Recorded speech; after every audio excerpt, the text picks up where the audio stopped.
कानून आप पर लागू होता है वो कानून मोदी पर लागू होना चाहिए कि नहीं होना चाहिए? होना चाहिए कि नहीं होना चाहिए? जो कानून हिंदुस्तान के सामान्य नागरिक पे लगता है वही कानून देश के प्रधानमंत्री पर लगना चाहिए कि नहीं लगना चाहिए? जाति, धर्म और भाषा के आधार पर वोट मांगने से परहेज करें। पूजा स्थलों का इस्तेमाल चुनाव प्रचार के लिए ना हो। जब इंडिया में इलेक्शन हो रहे होंगे तो शैतान चर्चिस को टारगेट करने की कोशिश करे, और जब आपको पहले से बताया जा रहा है, ये बात इसलिए नहीं बताई जा रही कि आप अब चुगलियां करें। अच्छा एकदम आपको इसलिए बताई जा रही है कि आप इसके लिए क्या करें? प्रेयर करें कि ऐसा ना हो, ऐसा ना हो, शैतान शर्मिंदा हो, उसकी योजनाएं नाश हो, उसकी प्लानिंग्स नाश हो। आप फास्टिंग करेंगे, आप प्रेयर करेंगे, और जब प्रभु देखता है आपको कि मैंने परमेश्वर के दास को एक दर्शन दिया, उसने लोगों को बताया, लोगों ने सुना, रिस्पॉन्स किया, कुछ ने रोजे रखे, किसी ने प्रेयर शुरू की, कोई रात को कर रहा है, कोई दोपहर को कर रहा है, और जब परमेश्वर आपको देखता है कि आप किंगडम में एक वैल्यूएबल एसेट बनते जा रहे हैं, कि आप उसके राज्य में काम आ रहे हैं, उसके वो आपका ध्यान रखता है, वो आपकी प्रेयर को भी सुनता है। लोगों को लगता है कि आंसुओं की प्रार्थना को परमेश्वर सुनता है, ये सरासर झूठ है। परमेश्वर आंसुओं की प्रेयर को नहीं सुनता, वो विश्वास की प्रेयर को सुनता है। ऐसे तो सब रोए, लेडीज का काम ज्यादा आसान हो जाएगा, 2 मिनट में रोए, प्रभु से लिया, चल भी तू कितने मैं के ते बंदे बेचारे सोचते रहने रोना कि उंगला दे दे के रोने की कोशिश कर। रोने से नहीं। जब बाइबल का वचन कहता है, हिजकिय्याह नबी को परमेश्वर ने कहा, मैंने तेरी प्रार्थना सुनी और तेरे आंसू, वो आंसुओं की बात नहीं कर रहा जो आप समझ रहे हैं, इमोशनल आंसू। वो फेथ था कि प्रभु मैं तेरे समान सीधा, तेरे सामने सीधा रहा हूं, मैंने ये कर्म किया है, मैंने मूर्ति पूजा नहीं की, मैंने गलत काम नहीं किए, मैंने दीन दुखियों की सहायता की है, मुझे छू। वो रो रहा था, प्रभु मैं सही हूं, मैं विश्वास के साथ मांग रहा हूं। परमेश्वर ने विश्वास को देखा, उसके पास्ट को देखा, उसके रिकॉर्ड को देखा। आज रिकॉर्ड क्या है? कितनी सिगरेट पी है, कितनी चैनी कैनी खाई है, कितने पैग लगाए हैं, कितनी ठगी की है। तो रिकॉर्ड मायने करता है, आंसू मायने नहीं करते। तो परमेश्वर के सामने जब आप परमेश्वर के सामने प्रेयर करते हैं कि परमेश्वर के दास ने बोला कि ऐसा ऐसा शैतान करने की कोशिश कर रहा है, खासकर पंजाब की बड़ी चर्चेस के ऊपर, तो हमें प्रेयर करनी। तो आप आज रात से ही प्रेयर करेंगे, प्रभु शैतान की योजनाएं नाश। कोई व्यक्ति, कोई संस्था, किसी भी तरह का कोई व्यक्ति, सरकारी गैर सरकारी, कोई अटैक ना कर सके। ये शर्मिंदा हो। तो परमेश्वर देखता है कि अच्छा ये व्यक्ति किंगडम में काम आया। जब आप फिर अपने लिए प्रेयर करेंगे, वो आपकी प्रेयर को सुनेगा भी, उत्तर भी देगा, आपको जल्दी देगा। मेरी लाइफ का एक्सपीरियंस है, जो लोग सेवा में हैं, पास्टर्स के काम आते हैं, प्रभु के काम आते हैं, उनकी प्रेयर्स और उनकी हीलिंग और डिलीवरेंस दूसरे लोगों से जल्दी होती है। आप जगह जगह सुनेंगे कि सताव होंगे, लेकिन आप जगह जगह सुनेंगे परमेश्वर का काम जबरदस्त तरीके से होगा। यीशु मसीह का वो आपके बीच में होगा, अपने लोगों के साथ होगा। नहीं किया, कभी बंद ही नहीं किया। आप ऐसा सोचते हैं कि परमेश्वर मेरे लिए कब खोलेगा? बाइबल बोलती है, कह रहा है कि आज जितने वचन को सुनेंगे और ग्रहण करेंगे, उनके लिए परमेश्वर दरवाजा खोल कर रखेगा, कभी बंद नहीं करेगा। जो आमीन बोल रहे हैं वो अपने लिए दरवाजा खुलवा रहे हैं। आमीन।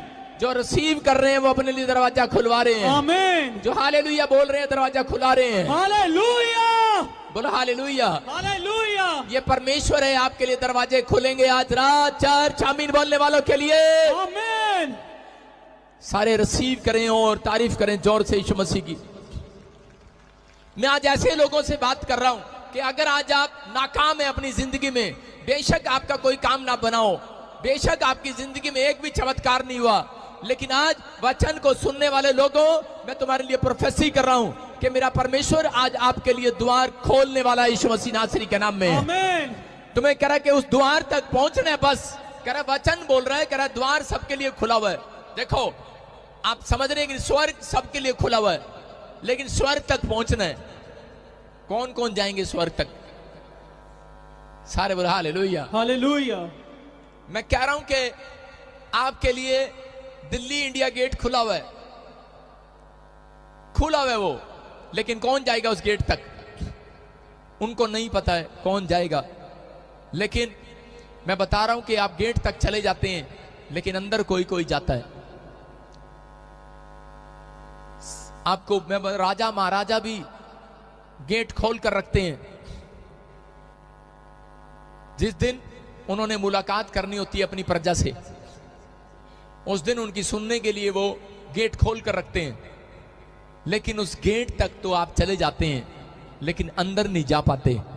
मैं कह रहा हूं कि क्योंकि आज बहुत सारे लोगों को नहीं पता कि मसीह में लोग आने के बाद कई बार निराश क्यों हो जाते हैं, क्योंकि उनके लिए गेट खुला तो है, बंद यीशु मसीह ने कभी किया ही नहीं है। उनके लिए हमेशा गेट खोल रखा है। लेकिन आपके लिए जो गेट खुला हुआ है वो कभी बंद नहीं होने वाला। लेकिन आपको यह पता होना चाहिए कि हमें गेट तक पहुंचना है। जब आप वचन का आदर कर रहे हैं, आप गेट तक पहुंच गए आशीषों के। हालेलुया। जब आप बाइबल पढ़ते हैं, जब आप चर्च आते हैं, जब आप बीज डालते हैं, दशवान डालते हैं, प्रार्थना करते हैं, इसका मतलब एक एंजल आपको उठाकर परमेश्वर के आशीषों के गेट के पास बिठा देता है।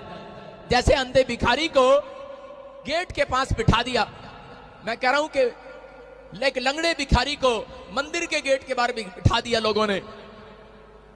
आज बहुत सारे लोग अगर आज समस्या में है, कर्जे में है, परेशानी में है, किसी भी प्रॉब्लम्स में है, जब आप एक विनती परमेश्वर से करते हैं, एक एंजल आपको उठाकर गेट के पास बिठा देता है। बस आप विश्वास करो, ओनली फॉर 5 मिनट्स में आप गेट के अंदर घुसने वाले हो, आशीष से लेने वाले हो। आमीन। आपके लिए आशीष का दरवाजा बिल्कुल बस पास में ही है। आमीन। आशीष का दरवाजा पास में होता है मसीह लोगों के, लेकिन उनको पता ही नहीं होता कि आशीष अब निकालनी कैसे है। लेकिन आज अगर आप दरवाजे तक पहुंच गए हो, आपकी आशीषें भी आने वाली हैं यीशु मसीह के नाम में। आमीन। बोला हालेलुया। हालेलुया।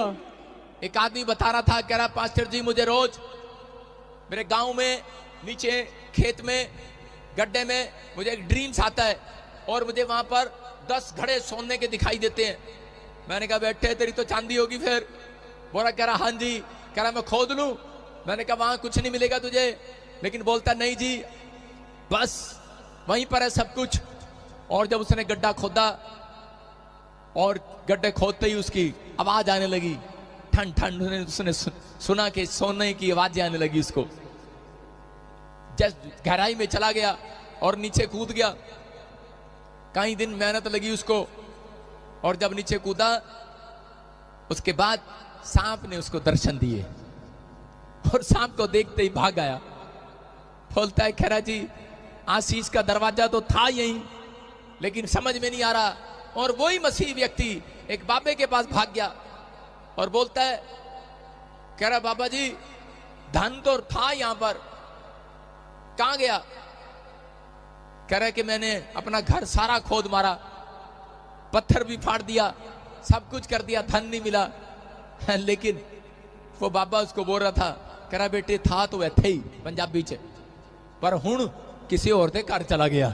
मैं क्या तेरे कहने का मतलब है कि ਆਪਾਂ ਹੁਣ ਦੂਜਿਆਂ ਦਾ ਘਰ ਪਾੜੀਏ। पहला तू साडा घर फड़वाया, अब दूसरा घर फड़वाने के चक्कर में। याद रखना मेरा परमेश्वर आपका घर फाड़ने के लिए नहीं आया, आपके घर को डबल करने के लिए आया यीशु मसीह के नाम में। आमीन। आज आपका तो घर डबल होगा, आपके पड़ोसियों को भी आशीष मिलकर जाएगी यहाँ से यीशु मसीह के नाम में। आमीन। अपने पड़ोसी को बोलो आज मैं तेरे भी। आप सभी को जय मसीह की। दोस्तों मेरा नाम शिवा सरोज, आप देख रहे हैं सच्चाई सु चैनल के माध्यम से। प्रभु के मीठे वचनों और पवित्र नामों में आप सभी का मैं स्वागत करता हूं। आप देख ही सकते हैं कि ऐसे में एक वीडियो डाला था जिसमें छत्तीसगढ़ में आज एक और बहुत बड़ा खबर आया है, बहुत बड़ी न्यूज आई। जो छत्तीसगढ़ में वहाँ बजरंग दवाई लोग, बहुत सारे लोग मसीह लोगों को सता रहे हैं, इसलिए आज लोग मसीह भाई बहन जितने भी वहाँ पर धरना प्रदर्शन किए, दंगा प्रसाद किए, क्योंकि वो मंत्रालय जाना चाहते हैं। इसलिए उन लोगों के साथ मंत्रालय व मंत्री नहीं मिल पा रहे हैं, इसलिए बजरंग दल के गुंडे लोग बहुत सारे, वे लोग घर में प्रार्थना करते हैं, उनको बहुत सारे सताते हैं। जितने बजरंग दल के लोग हैं सब लोग मिलकर जाके पास्टर जी को, पास्टर जितने हम लोगों मसीह भाई हैं सब लोगों, बहुत सारे लोग मिलकर जाते सताते, मारपीट करते हैं। इसलिए आज उन लोगों मसीह भाई बहन जितने सब लोग इकट्ठा होकर वहाँ पर छत्तीसगढ़ में वहाँ जाके बजरंग दल वाले को लोग को मुंह तोड़ जवाब दिया। इसलिए आप लोग परमेश्वर पर विश्वास रखें, भरोसा रखें, परमेश्वर से प्रार्थना कीजिए जिससे हम लोगों को मंत्रालय में जा सके, मंत्रालय में बातचीत हो सके, मंत्री लोग से बैठक हो सके पास्टर जी के साथ, जैसे वो लोग कह सके कि हाँ चलिए ठीक है ऐसा है वैसा। क्योंकि हम लोग जितने भी हैं मसीह भाई बहन, हम लोगों को बहुत सारे लोग सताए जाए। आज से नहीं कई दिनों से चल रहा है ये छत्तीसगढ़ में, आए नया दिन एक न्यूज आती ही रहती है। उस दिन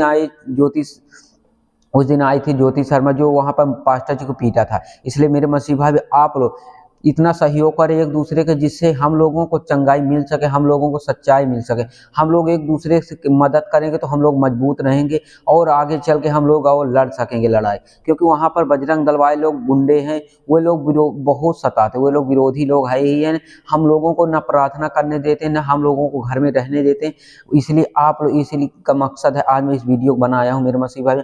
आप लोग जितना हो सके इस वीडियो को उतना शेयर करिए जिससे आप लोगों को चंगाई मिल सके। हम जितने मसीह विश्वासी लोग हैं सब लोगों को चंगाई मिलेगा। बस आप लोग परमेश्वर के वचन को सुनिए, उनकी राह पे चलें, उनसे प्रार्थना करिए, हम लोगों को जरूर चंगाई मिलेगा मेरे मसीह भाई बहन। घबराने की जरूरत नहीं, बस आप लोग जितना हो सके वहाँ पर छत्तीसगढ़ जितना हो सके उतना इस वीडियो को शेयर करें जिससे हम लोगों को आगे चल के और कुछ कर सकें। मंत्रालय, वो पास्टर जी बोल रहे हैं कि हम मंत्रालय जाके मंत्री से बात करना चाहते हैं, लेकिन प्रशासन भी कुछ नहीं कर रही, वो पुलिस भी। इसलिए आज मसीह भाई बहन सब बैरियर तोड़कर अंदर घुस गए हैं। इसलिए आप लोग इस वीडियो को देख ही सकते थे कि कैसे एक तरफ पुलिस है, एक तरफ हमारे मसीह भाई बहन हैं, जैसे बैरियर को तोड़कर अंदर गए हैं, वहाँ पर कुछ नहीं कर सा रहे हैं। बजरंग दल वाले वो लोग वहाँ पर दुम दबा के भागे। क्यों भागे? क्योंकि हम लोगों की संख्या ज़्यादा हो गई थी वहाँ पर। इसलिए आप लोग जितना हो सके उतना सहयोग करें जिससे हम लोगों को आगे चल के और चंगाई मिलेगा, हम लोगों को और जाके हौसला मिलेगा।